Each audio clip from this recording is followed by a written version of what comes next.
Comment tu vas? Sane. Pas écoute, tell me that.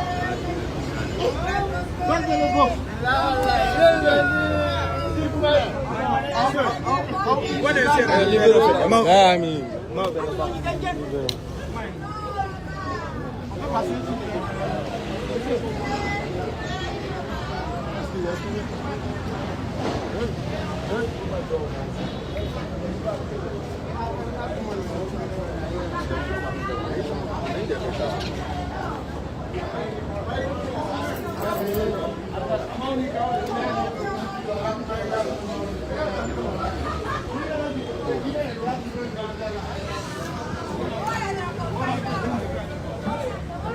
Bye, Lusa. Hello.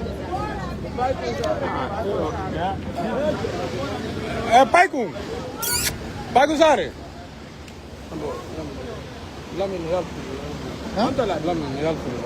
Yaltuli. Lamin yaltuli apun mardo.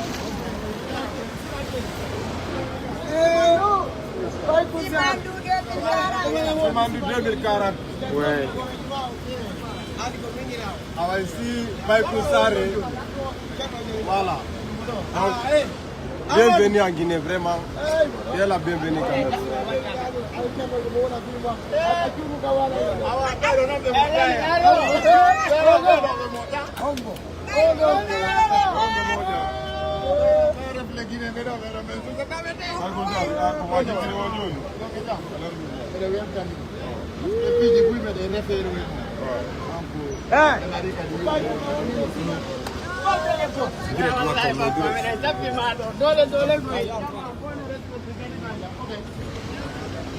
La hino modo o minnu no hala wolno haaro kulo kono hino modo nani o ari ko hewti e jammo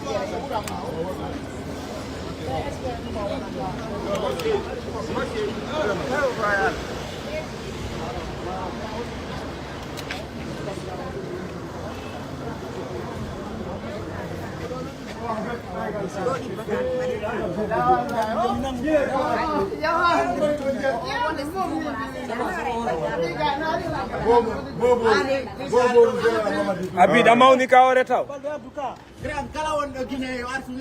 Damau ni kaore. Voilà.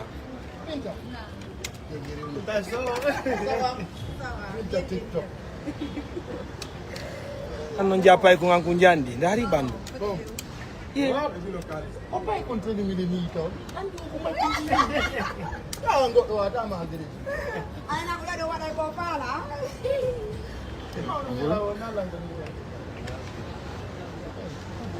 C'est ok, on y va. Do de da ka lady.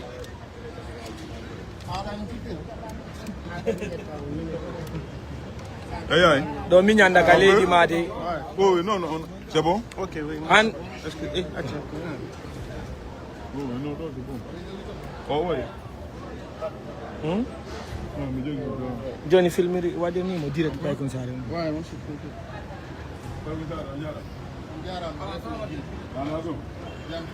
Ha? Voilà ko birdi ko tigiri donc mi hewti mini mi ara tada mi arta donc ara ko atti ko kala won ko sabu yo mi hewti do da weltanimo Mamadou Dulde Gondore kala surtout kala iwdo ka indi wo parce que hande mene tardi moƴƴa o yi déjà woni 23 de gagnali ko ɓuyno habdi ɗo woɓɓe ɗuɗi ke ɗo ha tampi e woti ara la weltani fof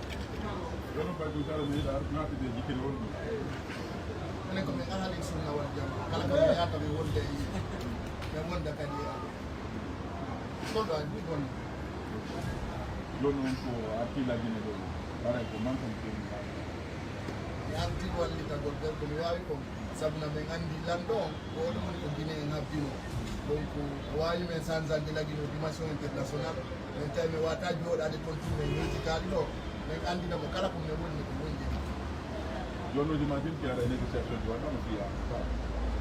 bon hayso négociation ɗi waɗama comme ɓiɗɗo leydi général mamadou doumbia ko ɓiɗɗo makko donc hande hande lamari ɗi o arduɗo kan hayso négociation kono alhamdulillahi rabbil alamin mi weltani ke kala wonɗo ɓaawo woni si négociant woni si négociata ɓiɗɗo leydi ngarti ka leydi mum donc la mari droit wigo kadi kala guineji wonɗo to mino huuɗi o terto bonnere makko nde mo warda e gonga kan o teddina gonga kan o dokkaɗama ari duuɗi joɗa tippalati bon sano o dari ɗo tappoar to koɗo wadda seeditade ɗum ɗo mi wayri ɗo 2022 ani koɗo wonno saabu mi arti on sayi ɗon kadi o yaltini jono fof ɗum arɗa voilà o tuubuɗo arti duuɓti arti ɗo kaabo bon ɗin hayso tawi miɗo bonni mi tori yaafuyeɓe mi bonni ɓe fo rewa toujours ko ma jam ɓuri kalamo ha ka population e komi toroto guineɓe ɓen taw ɓe andu droit maɓɓe on ko ɗaɓɓutugol kaydiji maɓɓe ɗin ɓe recence o fiyoɓe wontu guinéeɓe ka ɓuri ka wonɗon guinée donc minen ko sensibilisation dans les cadre andina kadi jama minen komin yimɓe faami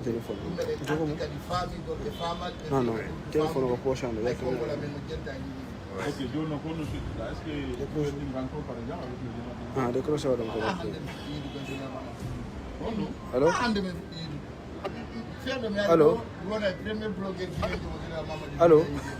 won tafe nani oui grand ɗon kadi woni simi yiidi e Layade. makko ɗo min yiidino simi yiidali kadi e makko min layade kadi meɗen gondi ko min hunde pression joni noon ko comédie par ce que mi Hein? yiiɗi mo woni to woti pay ko ndi hande ko en faalete yo ande ara duuɗi ayno minen meɗen woti min waɗi ɗum duuɗi duuɗi ok joni aɓo joni men cippora ko toro taw accompagné ɗi kamɓe kadi kamɓe hande nayde ah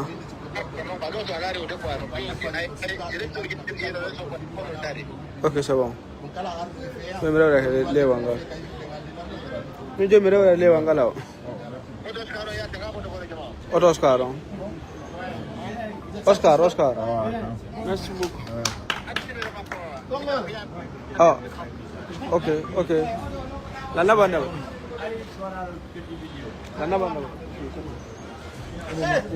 pay kon telimine ayno wono mari reedu français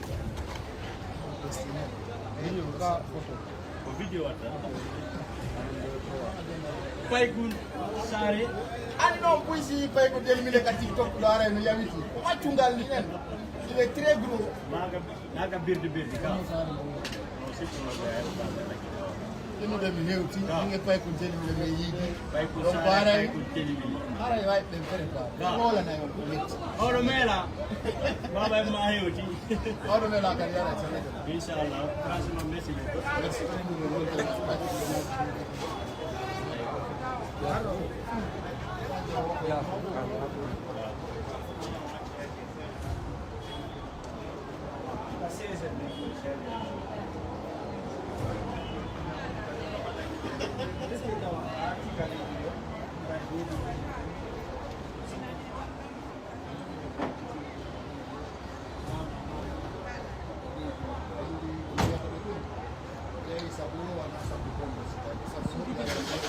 wino faala artude no huuɗi yo andu on bonna hatta arkon kam o ɓen won ko gattude ma sikkon no anni on ko wona mone mum kono to andi ko bonni ha ƴente ko bonni ko jokko ko goɗɗi ko kala rewɗo e lawol ko ɗon tagi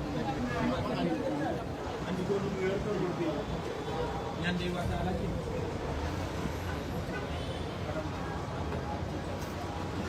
asikude avanti mo deuxièmement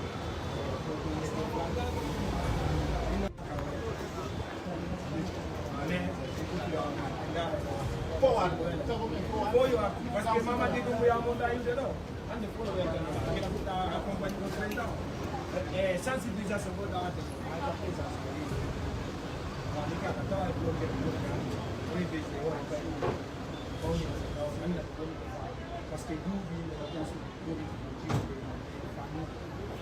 mais fooɓe ɗen artude ɓe artade ɓen no artude yimɓe ɓen andu artade ɓe yo artude laamu datake ñamata ñamantake dufata dufantake bonnata bonnantake yoɓe mawnu kawore accide men hore amen hey musidɓe amin arti e sar nde ya wiyomɓe hey mi fala rewruta bamɓe to mi faala ɓe tun andinde taw miɗo e direct ɗo winoɓe mi artata e yawnoɓe fo arti gra e ala eyyi kono waale tubo ruttoɗon Allah Allah wawa bolonda bonɗo général Mamadi Doumbouya bona e bonnunoɓe fo yo artu e pays o o yiiɗo ene ɗo pay kon telimile jonno pay kon telimile hande kay mi ari ka peyga mettina yimɓe ɓen kono wata yennuɓe andi mbabba ko yiɗuɗa mba o ko ya luppumba kono sa tewti kono kaniri noon a waray faami aray mi hewti Conakry yelunoɓe yewka gendarmerie balde le boss ɓe yeggiti aéroport on ɗo ko laamaɗo ɗo Général Mamadou Doumbouya no andi fima ari ɗo par ce que ɗo koko laama kala rewɗo ɗo Général Mamadou Doumbouya no andi fima koko palle Mohamed Senghor te ala bienvenu te Guinéen awa komi toroto Guinéen jo yiɗuɗo lan wo yaw ɗaɓɓita extrait de naissance ma o recence oɗa andita sa recence aki meɗen arde waɗugol saria sattuɗo e hoore ɓe ɗaɓɓali kaydi len on memata nationalité ɗo donc min andiyagon no boni e fe bomɓe ɓe wassalam bon joni wo ko na yomi kuppulay bon wo ko min jokkuɗo ha min hewtoya bambe to weltanelam Binta e ala he giggol yeytan ko miwma kon ɗo tunnoya siko nenami hakkude ça me fait plaisir si debbo acciti golle mum fo oɗo na fuyɗo ni je connais ay ko yawitiɗo ma tuyakaji o bonɗo Mon grand, je suis un membre de la force spéciale de la communication du CNAP. Je parle un peu par rapport. Parle ici d'abord. Tu es quoi? Moi, c'est Makrokoli Yaya, membre de la force spéciale de la communication. Faut présenter ton cas. Oui, je connais Yaya. Ah, lui là, il est de force spéciale. Ok, il n'y a pas de problème. Il faut prendre ça. Ah, Diba Keita. Après. Merci à l'ensemble. Oh, donc, on va parler de tout le monde. Nango donc. Ok, let's get it.